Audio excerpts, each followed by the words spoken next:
Amen. Nous sommes rendus maintenant au 4e ou 5e, ça dépend comment on compte Noël, plus grand temps de l'année. Et on a du bol parce que l'ascension qu'on a fêtée la semaine dernière, c'était en milieu de semaine. Mais aujourd'hui, c'est le jour de la Pentecôte. Et la Pentecôte, c'est particulier. Et c'est quelque part, si l'ascension, c'est la face d'une pièce, la Pentecôte, c'est l'autre côté. À l'ascension, la semaine dernière, on a parlé de quelque chose d'extraordinaire. Jésus reprend sa place dans les cieux. Jésus, l'homme, monte au ciel et reçoit toute la royauté, toute la domination, toute l'autorité sur le monde entier. Incroyable. Mais notre Jésus, il est monté avec un corps ressuscité. Notre Jésus, il est là-haut. Alors il y a un problème. Comment notre Jésus fait pour être à 10h le matin dans toutes les églises du monde? C'est pour ça qu'on a nos cultes le soir en vrai, mais comment il fait? Comment il fait pour être présent dans la vie de chacun, agir partout en même temps? Si son corps est en haut, alors son esprit descend. Et à la Pentecôte, c'est ça qu'on célèbre. Quelque chose d'incroyable qui se passe. Les disciples, les 12, mais d'autres encore, sont dans cette pièce en train de prier. Et tout d'un coup, l'esprit tombe sur eux. Et là, l'humanité, elle change. Parce que là, la relation avec Dieu, elle ne se fait pas au travers d'un lieu, au travers de rites. Elle se fait directement dans le cœur. La Pentecôte, c'est l'Esprit de Christ qui vient vivre au-dedans de nous. Et si Dieu vient vivre en nous, et bien forcément notre manière d'être en relation avec lui, elle est complètement transformée. C'est plus quelqu'un d'extérieur, c'est quelqu'un qui vit là. C'est plus seulement le grand Dieu très haut, éloigné, dont on comprend pas grand-chose. C'est le Dieu proche qui est accroché au cœur. Et ça engendre une nouvelle relation, où Dieu se manifeste et où Dieu fait des trucs. Et on peut l'expérimenter. Et des fois, ces expériences, elles peuvent nous paraître un peu « Oula, qu'est-ce qui se passe? Qu'est-ce qu'il est en train de faire, Dieu ?» Après, la première fois que vous avez peut-être entendu quelqu'un parler en langue, c'était bizarre, non? Première fois que vous avez entendu quelqu'un prophétiser, la première fois que vous avez Dieu se manifester comme ça au travers des gens. Et la question, c'est, maintenant qu'il y a ça qui change, Dieu qui se manifeste, l'Ancien Testament nous prophétisait, le prophète Joël disait, vous allez voir, tout le monde va prophétiser, les gens vont recevoir des rêves, il va se passer des trucs. Et ça, c'est la grande nouveauté de la Pentecôte. Mais maintenant, quelle est la place de ces choses-là ? Comment comprendre ces choses-là ? Il y a une église qui lutte avec tout ça, c'est l'église de Corinthe. Et je veux vous inviter aujourd'hui à ouvrir vos Bibles dans 1 Corinthiens chapitre 12. Vous n'avez pas de Bible, prenez un smartphone. On va avoir besoin du texte. Parce que cette relation avec Dieu, elle va être nouvelle. Et maintenant qu'il y a des expériences et des choses comme ça, il faut remettre un peu d'ordre dans tout ça. Et Paul va dédier 3 chapitres de cette lettre, le 12, le 13 et le 14, à cette question-là. Maintenant que j'ai Dieu dans le cœur et que Dieu s'exprime et que Dieu fait des choses et qu'on parle, vous savez, de ces fameux dons de l'esprit, de manifestations spirituelles, quelle est la place de toutes ces choses ? Comment ça marche ? Alors, j'espère que vous avez le texte devant les yeux, 1 Corinthiens chapitre 12, et on commence à lire au verset 1. Pour ce qui concerne les pratiques spirituelles, je ne veux pas, mes frères, que vous soyez dans l'ignorance. Vous savez comment, quand vous étiez des non-juifs, comme les autres, vous étiez entraînés et dévoyés vers des idoles muettes. C'est pour ça que je vous certifie que personne, en parlant par l'Esprit de Dieu, ne dit anathème à Jésus. Et que personne ne peut dire Jésus est le Seigneur, sinon par l'Esprit Saint. Ça va être là. Il y a déjà un problème, les amis. Paul, il veut nous parler des pratiques spirituelles, et les versets 2 et 3, il ne parle pas de ça. Il ne parle pas de ça. Paul, il est en train de faire déjà une parenthèse dès le début de son discours, parce qu'il veut nous enseigner quelque chose d'hyper important. Sur cette nouvelle relation avec Dieu, elle est définie, et elle n'est pas définie n'importe comment. Nous ne pouvons avoir une relation avec l'Esprit de Dieu qu'à une condition, et elle nous est notée dans le verset 3. Regardez, nul ne peut dire Jésus est le Seigneur, sinon par l'Esprit Saint. Quelqu'un qui peut dire Jésus est le Seigneur à l'Esprit Saint. Quelqu'un qui dit anathème à Jésus, c'est un vieux mot grec pour dire maudit. Maudit soit Jésus, n'a pas l'Esprit de Dieu. Littéralement, c'est ce qui fait la différence. Notre relation avec Dieu, elle est basée sur cette confession-là, mais qui définit bien les rapports. Jésus, c'est le Seigneur et moi, le serviteur. C'est ça, la seule relation possible avec Dieu. Lui, le maître, moi, le serviteur. Notez que ce n'est pas Jésus est Seigneur dans un sens juste global. Non, il y a un « le » là.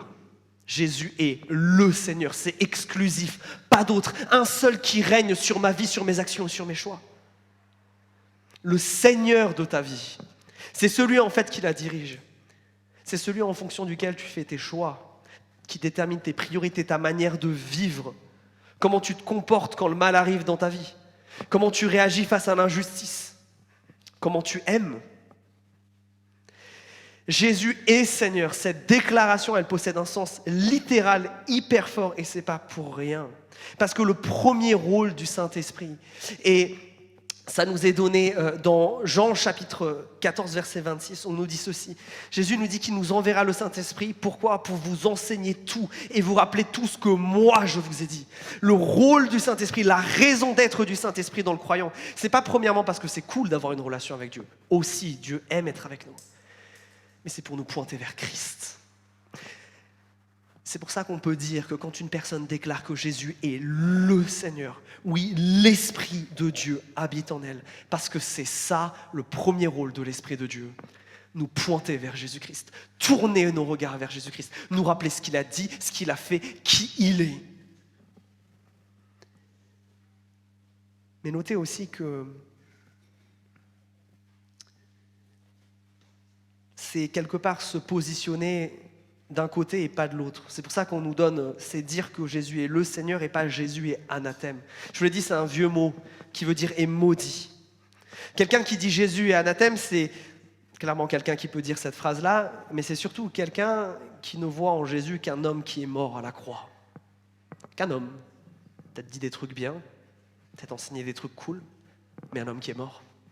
Il est maudit dans le sens où c'était un homme de Dieu a priori, mais bon, Dieu a décidé de l'abandonner sur la croix, quoi. Dieu l'a laissé souffrir, Dieu l'a laissé mourir et l'histoire s'arrêtait là. Quand nous disons que Jésus est le Seigneur, nous proclamons sa mort, certes, mais sa résurrection surtout.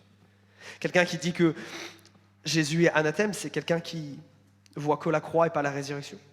Ceux qui voient qu'un type mort et pas l'acte d'amour incroyable que la croix de Christ représente. Alors, c'est ça qui définit un chrétien. Jésus est le Seigneur. Et ça, c'est vachement important parce que Paul parle de ça avant même de rentrer dans ces histoires d'expérience et de dons. Pour déjà nous dire quelque chose, les amis, il n'y a pas deux types de chrétiens. Il n'y a pas des niveaux de chrétiens. Il n'y a pas des chrétiens plus proches de Dieu et plus loin de Dieu. Ça, c'est dans les jeux vidéo, c'est pas dans la réalité. Il y a deux types de personnes, par contre. Ceux qui disent que Jésus est Seigneur et ceux qui ne le disent pas. C'est ça la distinction. Personne ne peut dire que Jésus est Seigneur s'il n'a pas l'Esprit de Dieu. Et ça, c'est tellement important. Parce que nous avons tellement tendance à nous juger les uns les autres sur tout ce qui est autre que cette confession. Tout ce qui est extérieur à cette confession. J'en ai marre d'entendre parler des chrétiens et puis on met un nom de dénomination. Qui ne sont pas des chrétiens réveillés. Qui sont des chrétiens tièdes. Tout ce que vous mettez après chrétien est hérésie. Un chrétien, c'est celui qui confesse que Christ est Seigneur.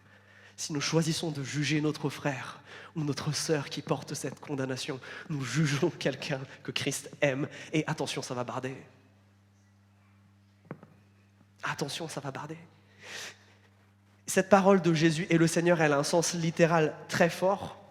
Ceux qui ont déjà fait l'expérience de l'exorcisme ont déjà pu voir que c'est bien souvent ce qui délivre les gens de pouvoir dire que Jésus est Seigneur, que quand quelqu'un vit sous la possession, bien souvent c'est une phrase qu'il ne peut pas prononcer. Mais il y a un sens plus profond à juste les mots dits comme ça.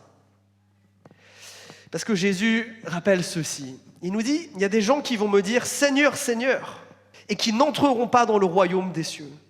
Mais c'est celui-là qui fait la volonté de mon Père qui est dans les cieux.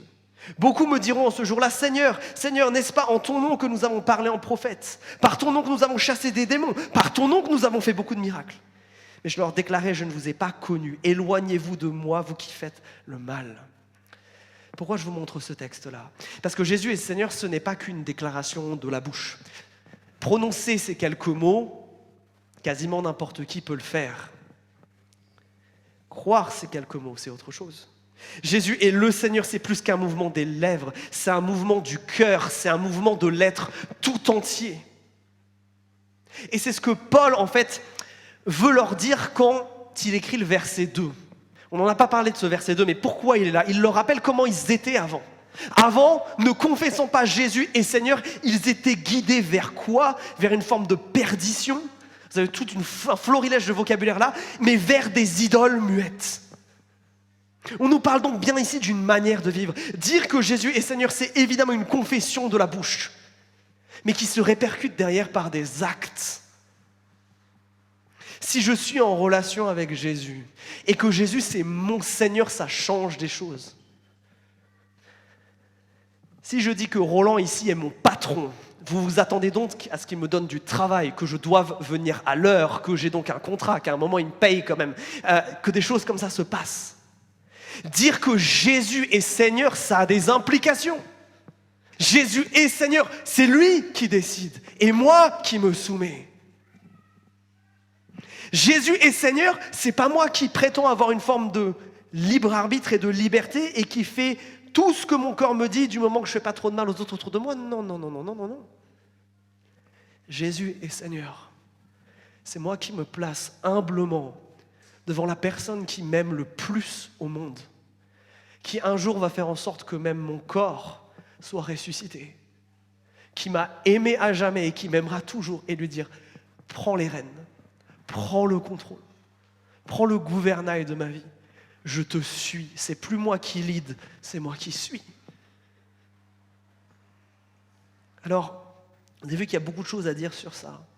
Maintenant, je vais vous parler de la raison pour laquelle Paul, il commence, regardez, il veut nous parler des manifestations spirituelles, des dons, il nous le dit au tout début du verset 1, et il nous parle de ça juste après. Pourquoi il fait ce hors-sujet? Est-ce qu'il est maladroit? Est-ce qu'il est bête? Non. Non. Mais Paul, il veut remettre les dons et les manifestations de l'esprit à leur juste place. Évidemment, elles sont belles. Évidemment, elles sont importantes. 1 Corinthiens 14, verset 1, Paul dira « Aspirez aux dons les meilleurs, recherchez les dons, c'est super !» Mais ça vient en dessous de quelque chose d'autre. Ça vient en dessous de quelque chose d'autre. Votre confession de Christ, et la confession de Christ en général, est beaucoup plus importante que n'importe quelle manifestation de l'esprit. On l'a vu dans le texte de Matthieu, même des gens qui ne sont pas connus de Christ feront des miracles en son nom. Incroyable quand même. Ce qui détermine le chrétien, ce n'est pas les choses extraordinaires qui se passent, mais c'est sa confession de qui est Christ, c'est son rapport à Christ, c'est sa relation avec Christ. C'est ce qui vous explique aussi pourquoi plein de gens dans plein d'autres religions vivent des choses intenses spirituellement, vivent des manifestations. Nous appelons ça des démons. Si ça ne confesse pas que Jésus est Seigneur, si ça ne lui donne pas toute la gloire et toute l'autorité, ça ne vient pas de lui. Alors, qu'est-ce que ça change pour vous et moi dans le concret? Et bien ça, c'est vachement important parce que généralement, les gens qu'on aime bien dans le christianisme, c'est les gens qui font des trucs un peu zinzin, un peu fous, où il se passe des choses un peu extraordinaires. J'aimerais vous inviter au discernement dans qui vous suivez, dans qui vous écoutez. Est-ce que dans ce qu'ils disent, ils pointent toujours vers Christ? Est-ce que le centre de l'attention, c'est eux ou c'est Jésus qui est le Seigneur? Est-ce que c'est un show pour se mettre en valeur eux-mêmes? Ou c'est quelque chose qui met Christ sur un piédestal et les êtres humains plus bas que terre? C'est ça la définition d'un ministère centré sur Jésus-Christ. Quelqu'un qui l'élève. Est-ce que vous connaissez leur vie? Est-ce qu'ils sont ancrés dans une église locale où ils voyagent à droite à gauche sans aucune redevabilité? Est-ce qu'on peut dire, en voyant la vie de cette personne, le message, comme le messager, témoigne d'une seule même réalité: Jésus-Christ est le Seigneur de cette personne. Incroyable que Paul commence avec ça. Là, il a parlé d'une base commune. Mais maintenant, on va rentrer dans la partie fun. Reprenons au verset 4. Or, il y a diversité des dons de la grâce, mais le même esprit. Diversité des services, mais le même Seigneur. Diversité d'opérations, mais le même Dieu qui opère tout et en tous. J'aime tellement ces 3 versets parce qu'ils vont nous faire, surtout pour vous qui traînez dans les églises évangéliques depuis un petit moment et qui roulez votre bosse, une petite redéfinition de vocabulaire. Le mot don, ici, n'apparaît qu'au verset 4. Notez-le tout de suite parce que ça va avoir son importance. Pour ça, il faut qu'on parle de quelque chose. Regardez, il y a tout le temps, il y a des mots qui s'opposent. Il y a des idées de diversité de trucs, mais en même temps, un même Dieu. Qu'est-ce que ça, c'est en train de nous dire sur notre relation avec Dieu? C'est que notre service pour Dieu, vu que nous sommes des serviteurs du Seigneur, eh bien, nos relations, elles vont être différentes avec lui. Nous n'allons pas avoir exactement la même relation que quelqu'un d'autre. Gina a une relation avec Dieu que je n'ai pas. On a tous les deux une relation avec Dieu, mais elle n'est pas pareille. Joël a une relation avec Dieu que Evaline n'a pas. Il y a des différences, et regardez les différences. C'est peut-être plus facile à voir comme ça. Regardez, diversité, et on nous cite 3 trucs.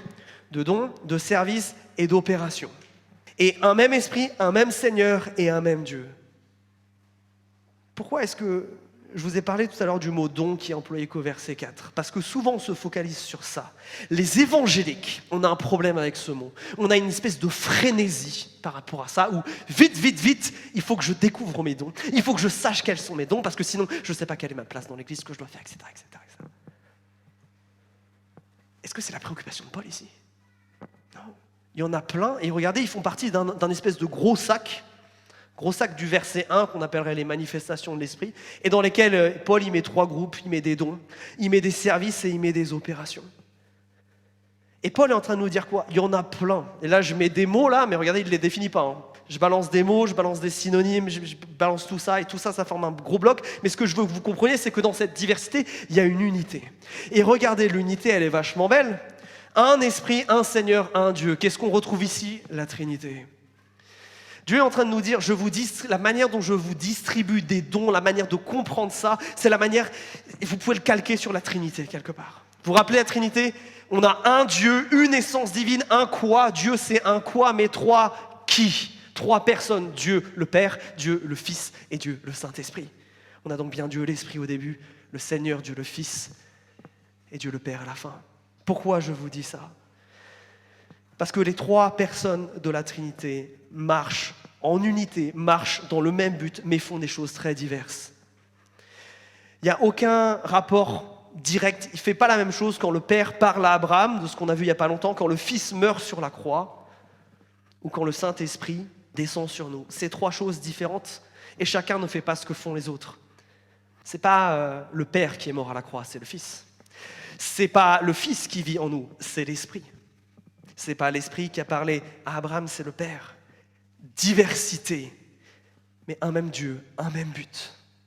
Ce que Dieu veut nous apprendre ici, je crois, et nous mettre en garde, c'est sur une forme de comparaison. On veut ressembler à, on veut vivre les mêmes expériences qu'eux, on veut avoir le même service, le même don, et on veut imiter cette personne. Mais je crois que c'est profondément se fourvoyer. Parce que Dieu se révèle de bien des manières, à tel point qu'on ne parle pas seulement du coup de diversité de dons, mais de diversité de manifestations. Regardez tout ce qu'il y a.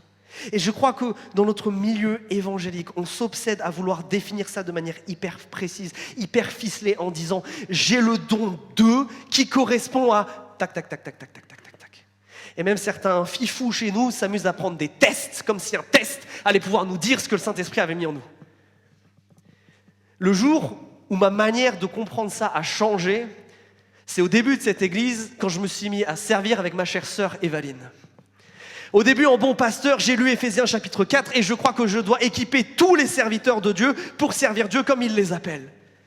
Et puis je suis tombé sur ma sœur. Dans quelle case je la mets, elle ? Je n'arrive pas à définir quel est son don, sa manière d'aimer Dieu. J'arrive pas à mettre un mot. Je peux mettre des phrases, d'écrire des paragraphes, mais le définir même dans un ministère, on n'arrive pas. Avec Jérémie, quand on vous dit qu'elle est responsable de la communication, oui, mais plus. On a une obsession à mettre des mots, des labels, des choses très précises. Alors que regardez, ce n'est pas du tout le focus de l'Écriture. L'Écriture ne s'intéresse pas à ça. S'intéresse pas à définir les choses de manière ultra précise. Et ça, c'est tellement important. Parce que notre relation avec Dieu ne va pas être la même que celle de notre voisin.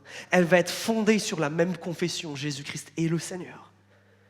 Mais dans la manière dont le Seigneur va nous demander de le servir, oh qu'il va y avoir une grande diversité. Et je crois que si on arrêtait de chercher à se faire rentrer dans une case ou dans une définition, et qu'on cherchait simplement à dire « Ok, Saint-Esprit, où est-ce que tu veux m'envoyer ?» et je vais te répondre « Oui », les choses changeraient dramatiquement. Si c'était ça notre focus premier, qu'est-ce que tu me dis là? Discerner ce qui me dit à l'instant présent. Alors oui, vous l'avez compris, comme application, je crois que ça nous ramène à l'inutilité de faire des tests de dons pour essayer de discerner les choses. L'inutilité de se mettre dans des catégories. Je crois qu'un don, il se révèle comme ça. C'est Dieu qui veut faire quelque chose au travers de vous. Donc votre cœur va être poussé à aimer l'Église d'une manière. Comment est-ce que vous aimez servir l'Église? Comment est-ce que vous aimez aimer les autres? Ça, c'est le premier indice de votre cœur. Quand ça, c'est là, maintenant il faut le discerner en Église. C'est ce sur quoi Paul insistera au chapitre 14. La prophétie, super, laissez-la s'exprimer, mais discernez ensemble. Les langues, qu'elles s'élèvent, mais traduisez ensuite. Discerner, c'est comment est-ce que j'aime Dieu? Est-ce que l'Église le reconnaît? Et au final, est-ce que ça contribue à l'édification de tout le monde? Notez cet accent mis sur l'unité. Je crois que nous commettons tellement d'erreurs parce que nous avons une capacité incroyable à nous juger les uns les autres, à juger les expériences que les uns et les autres vivent avec Dieu. Et je dois vous confesser que je suis le premier sceptique quand j'entends quelque chose, que je m'arrête, que j'écoute, que je scrute. Est-ce que ça vient vraiment de Dieu? Et que mon outil de jugement, si je suis honnête, bien souvent, c'est pas tellement premièrement, ok, la diversité que Dieu permet et le cadre de la parole, mais bien souvent, je ramène à ce que moi j'ai vu comme excès, comme chose vraie. Je le ramène à mon expérience personnelle, je me le ramène à ma relation avec Dieu. Mais c'est une erreur, parce que nous avons des relations avec Dieu qui sont différentes, où Dieu nous parle de manière différente. C'est bien pour ça que la manière dont vous êtes venus à Christ, chacun d'entre vous, elle est différente. Parlez 5 minutes avec des gens de cette église et vous allez voir qu'on est venu à Christ au travers de moyens différents. Dieu nous a parlé de manière différente. Il ne s'est pas passé du tout la même chose, ça n'a pas pris le même nombre de temps. Certains vont vous dire c'est un long cheminement qui a pris son temps. D'autres vous disent il y a un après, je me souviens de l'heure, la seconde, la minute. Dieu va faire les choses de manière différente. La question, c'est est-ce que vous répondez oui à ce que vous dit le Saint-Esprit? Paul continue, et c'est notre dernière partie. On a une relation personnelle avec Dieu, donc qu'est-ce que ça veut dire par rapport à notre rapport aux autres? Regardez verset 7. Or, à chacun, la manifestation de l'Esprit est donnée pour l'utilité commune. En effet, à l'un est donné par l'Esprit une parole de sagesse, à un autre une parole de connaissance, selon le même Esprit, à un autre de la foi par le même Esprit, à un autre des dons de guérison par l'unique Esprit, à un autre la capacité d'opérer des miracles, à un autre celle de parler en prophète, à un autre le discernement des esprits, à un autre diverses langues, et à un autre l'interprétation des langues. Mais c'est un seul et même Esprit qui opère toutes ces choses, distribuant à chacun en particulier comme il le décide. Je veux que vous compreniez une chose. On a vu que dans notre relation avec Dieu, nous sommes appelés à être serviteurs, n'est-ce pas? Nous confessons que Christ est Seigneur. Mais en servant Christ, nous sommes appelés à servir les autres. Regardez bien le verset 7. Quand Dieu se manifeste, quand Dieu nous donne des dons, ce n'est pas pour nous-mêmes, c'est pour les autres. Et ça, c'est tellement fondamental. C'est pas mes dons qui vont me créer une place dans l'Église. Absolument pas. C'est ma déclaration de Christ est Seigneur qui crée ma place. Si tu confesses ça, tu as ta place ici. Tu fais partie de l'Église, tu n'as rien à prouver. Jésus a déjà tout prouvé pour toi sur la croix. Mais là, il y a quelque chose d'incroyable. Dans notre relation avec Jésus, il ne fait pas passer les choses que directement là en Wi-Fi entre lui et nous. Souvent, il va utiliser les autres. Ça, c'est fondamental. Jésus veut nous parler par les autres. Jésus distribue des dons pour les autres. Ça veut dire que quand nous ne les utilisons pas pour l'utilité commune, nous nous privons les uns les autres de ce que Dieu voudrait faire dans notre vie. Et malheureusement, ça arrive bien trop souvent. Bien trop souvent, on a peur. J'ai eu l'expérience cette semaine de quelqu'un qui m'a appelé. Et cette personne toute tremblante presque m'appelle en me disant qu'elle croit avoir discerné quelque chose par rapport à quelque chose de ce spirituel, mais cette personne, elle a peur de me le dire, elle a passé du temps à réfléchir, à savoir comment elle allait dire les choses.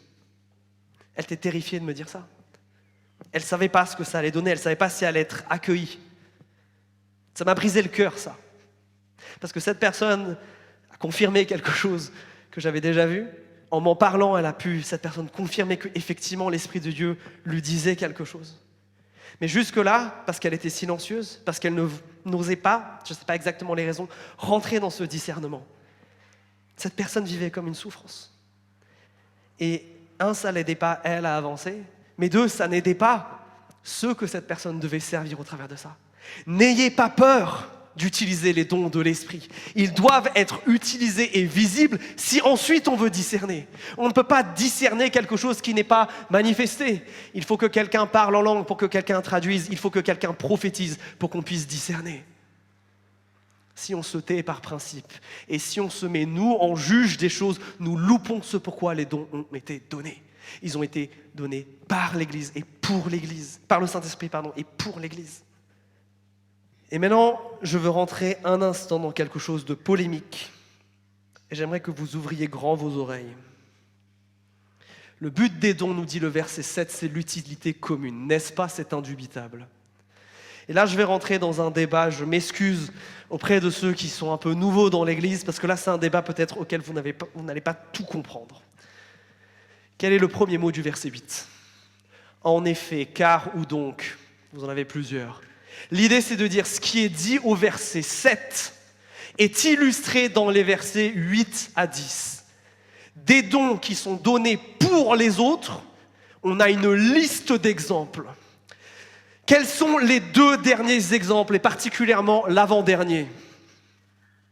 Parler en langue. Je sais que je touche à quelque chose de touchy ici, les amis, mais vous me connaissez, j'ai pas peur de vous dire quelque chose si je crois que c'est important. Comme tous les dons, celui-ci a été donné pour l'Église, pas pour vous. Si vous croyez prier plus puissamment quand vous priez en langue, c'est faux. Si vous croyez que vous devez pratiquer le parler en langue pour vous-même, tout seul, dans votre chambre, c'est faux. C'est terrible parce que vous privez l'Église de choses que Dieu veut lui donner. Relisez 1 Corinthiens 14.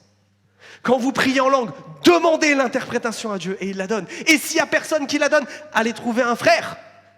Parce que quelqu'un aura l'interprétation.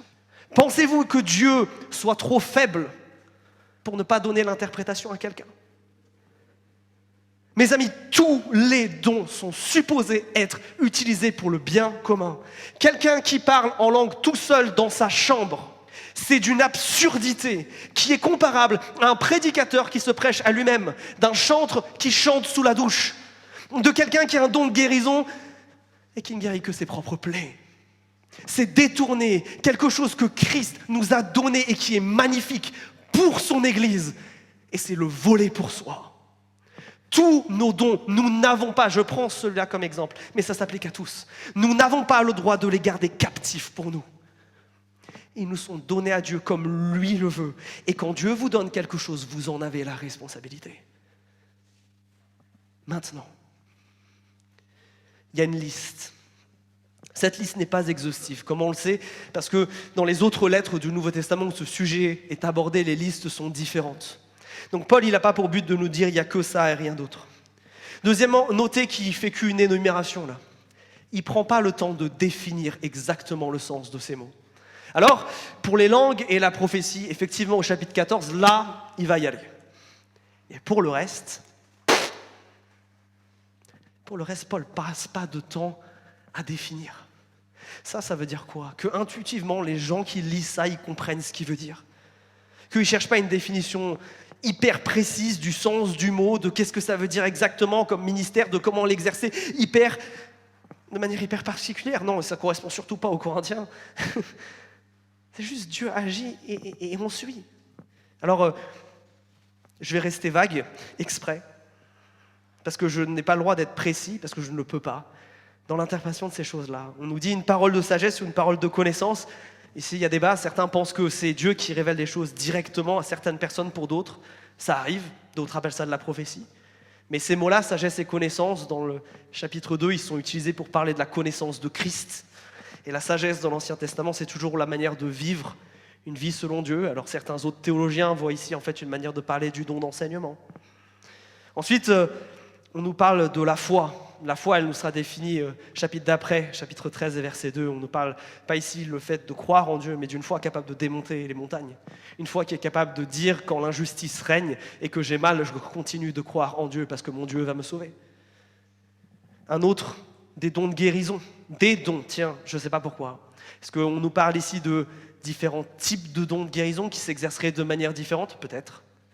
Est-ce qu'on nous parle de différentes occasions où les gens vont guérir? Peut-être. Dans tous les cas, dans le reste du Nouveau Testament, on nous dit de prier pour les malades. À d'autres, la capacité d'opérer des miracles, des choses qui défient l'entendement et que Dieu nous utilise. Ça, encore une fois, on voit des gens, les apôtres par exemple, qui font ça régulièrement, mais des fois qui ne peuvent pas en faire. Même Jésus n'avait pas le droit certaines fois de faire des miracles. On nous dit celle de parler en prophète et de discerner les esprits. Parler en prophète, c'est défini chapitre 14, c'est ce message reçu directement de la part de Dieu pour édifier ou pour confronter le cœur de quelqu'un d'autre.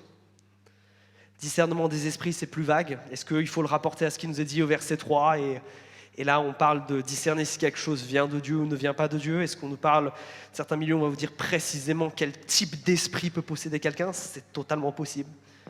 On parle des langues. Notez qu'on ne rentre pas dans un débat de savoir si c'est des langues célestes ou terrestres. Ça n'intéresse pas Paul et ça ne devrait pas nous intéresser non plus. Et dans tout ça, Paul commence par nous dire que c'est pour le bien de tout le monde et termine en nous disant quoi? C'est Dieu qui décide. C'est Dieu qui donne comme il veut, quand il veut, pour le temps qu'il veut. Est-ce que Dieu peut donner pendant un temps et reprendre derrière? C'est possible. Je ne sais pas. Je ne sais pas, le texte ne répond pas à ces questions parce que ce n'est pas ce à quoi Paul s'intéresse. Paul, il s'intéresse à cette idée. C'est que nous avons une relation avec Dieu qui est celle d'un serviteur, mais dans le but de servir les autres. Et des fois, on est tellement concentré sur nous qu'on en oublie ça. Des fois, on croit tellement qu'on a besoin de définir quel doit être ce service, ce ministère, ce don, qu'on attend. Et qu'on se dit que tant que ça, c'est pas prêt et que c'est pas bien défini, je ne vais pas commencer à servir. Et là, encore une fois, on prive l'Église de ce que Dieu veut lui donner. Mes amis, c'est un privilège et un honneur que Dieu veuille nous utiliser pour nous bénir les uns les autres. Mais c'est aussi tellement une grande responsabilité. Et je vais vous dire aussi quelque chose qui est tellement important, c'est qu'il y a un droit à l'erreur dans l'Écriture. Si on doit discerner, c'est que c'est pas facile et que c'est pas évident. Et que quand on se trompe, on se repent parce qu'on a cru que quelque chose venait de Dieu alors que ça ne le venait pas peut-être. Mais nous sommes le peuple qui est censé comprendre ce que le mot pardon veut dire, acceptation, restauration. On nous dit surtout que c'est Dieu qui décide au verset 11. Pourquoi on essaye absolument de copier les dons des uns des autres? Pourquoi on devient jaloux du don des uns des autres? Si Dieu a donné ce don à cette personne et pas à toi, c'est qu'il y a une bonne raison. Ça ne veut pas dire que toi, tu es trop nul pour avoir ça. Ça veut dire que Dieu veut faire autre chose avec toi. Alors tu peux perdre du temps à essayer d'être celui ou celle que Dieu ne t'appelle pas à être et de servir Dieu d'une manière qu'il ne t'appelle pas à le servir. Ou alors simplement, quand tu aimes l'Église, d'y aller à fond et de dire oui à tout ce que le Saint-Esprit va te dire et te montrer. Et de discerner pour savoir si c'est sa voix, tout simplement. Alors rappelle-toi comment je discerne ça. Comment est-ce que j'aime l'Église? Deuxièmement, j'exprime ce don et je laisse la communauté discerner. Puis troisième chose, si ça vient vraiment de Dieu, ça va amener à l'édification de la communauté. Si ça n'amène pas à ça, ça ne venait pas de Dieu pour commencer. En fait, c'est plutôt simple si on se concentre sur les bonnes questions. Si on met l'accent sur les bonnes choses. Sur le fait qu'il y a un esprit qui parle et qu'on ferait bien de l'écouter au lieu de se déchirer, au lieu, je ne sais pas, de chercher à être qui on n'est pas. Et je crois que ça, c'est censé aussi nous délivrer d'une certaine pression. Vous êtes en Christ. Il faut confesser que Jésus-Christ est le Seigneur. Vous avez tout en lui. Tout vous est donné. Il n'y a plus rien à prouver. Il n'y a plus rien à gagner. Tout est d'ores et déjà reçu. Maintenant, la question, c'est juste comment Dieu, tu veux m'utiliser? Et ça, c'est quelque chose qui devrait nous mettre un peu dans cette excitation, dans cette joie de dire, purée, Dieu veut m'utiliser moi. Mais comment il va faire? Il va m'utiliser où? Il va me demander de faire quoi? Moi, là, le petit moi, le pécheur, moi, là, Dieu veut m'utiliser, mais c'est incroyable. Et tu es en train de me dire que je ne dois pas faire tout un travail incroyable de recherche et d'analyse comme je devrais choisir un travail, mais que j'ai juste à me laisser conduire là où le Saint-Esprit veut m'emmener. Mais qu'est-ce qui se passait si on mettait notre foi un peu plus en action et un peu moins au cerveau? Si on arrêtait pour certains d'entre nous d'avoir peur que le Saint-Esprit nous donne ses dons, si on prenait ce pari que notre Dieu, s'il est suffisamment bon pour mourir sur la croix pour nous sauver, il ne va pas nous donner des choses pour nous mettre en galère. De l'autre côté, est-ce qu'on peut aussi admettre qu'il y a un abus dans l'autre sens, où tout ce qui me passe par la tête viendrait de l'Esprit de Dieu? Et si on exerçait aussi un peu de discernement dans tout ça? Si on avait finalement ce qui nous est dit en 1 Corinthiens 14, aspirez aux dons les meilleurs. Cherchons-les ces dons. Laissons Dieu parler. Et réjouissons-nous quand il se manifeste. Mais vous voyez que même dans quelque chose qui est finalement assez simple et beau, même Satan là vient et met le bazar dans les églises. Fait que des gens ne se parlent pas.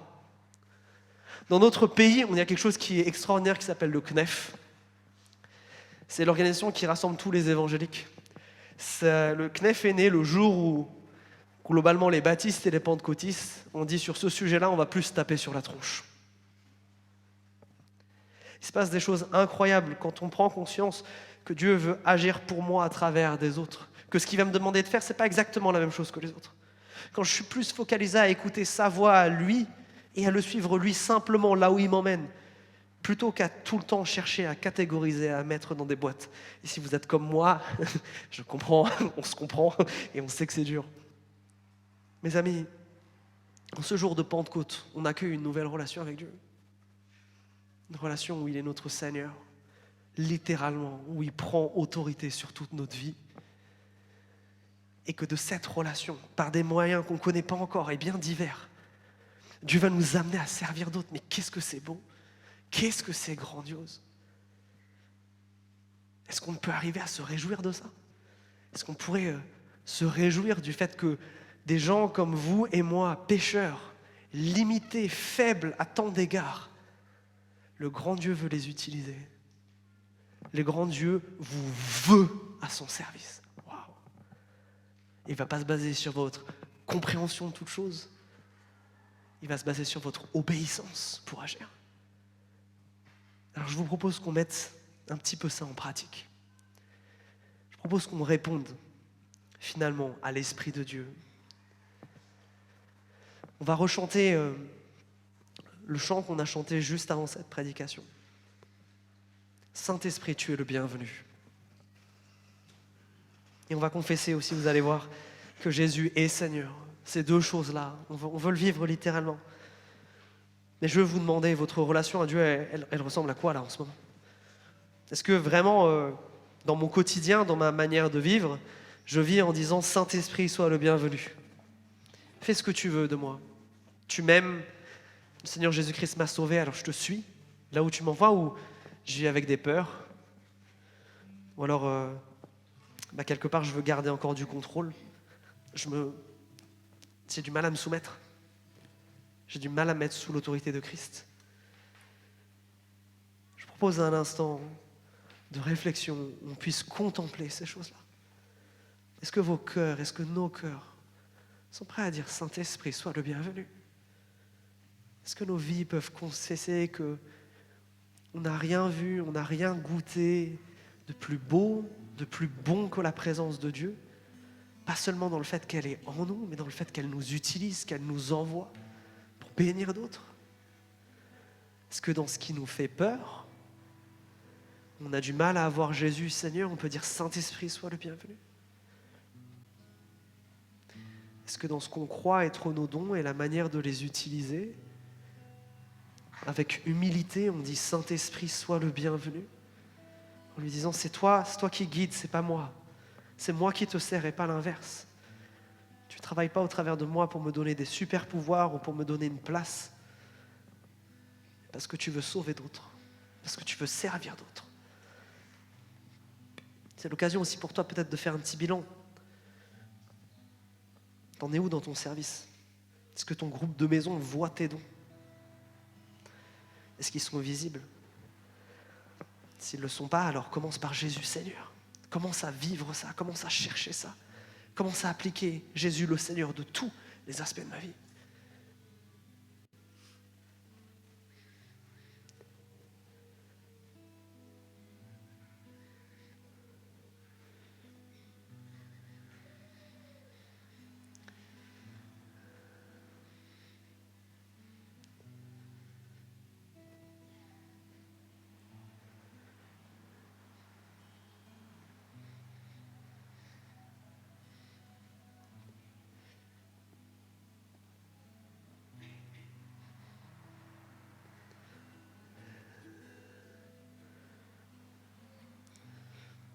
Seigneur Jésus,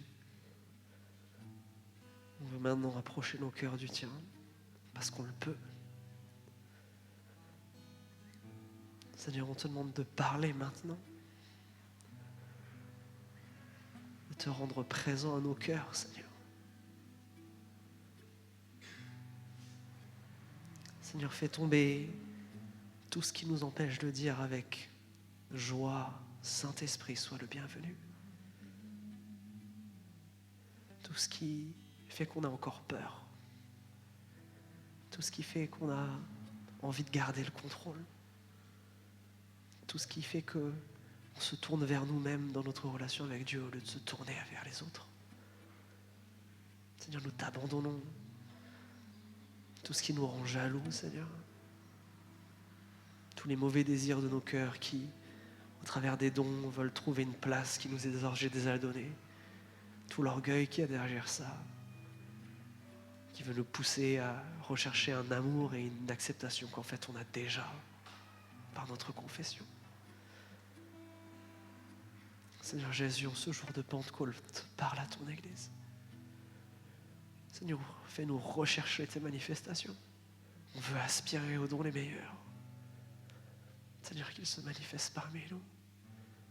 Que tu nous viennes nous équiper pour nous servir les uns les autres.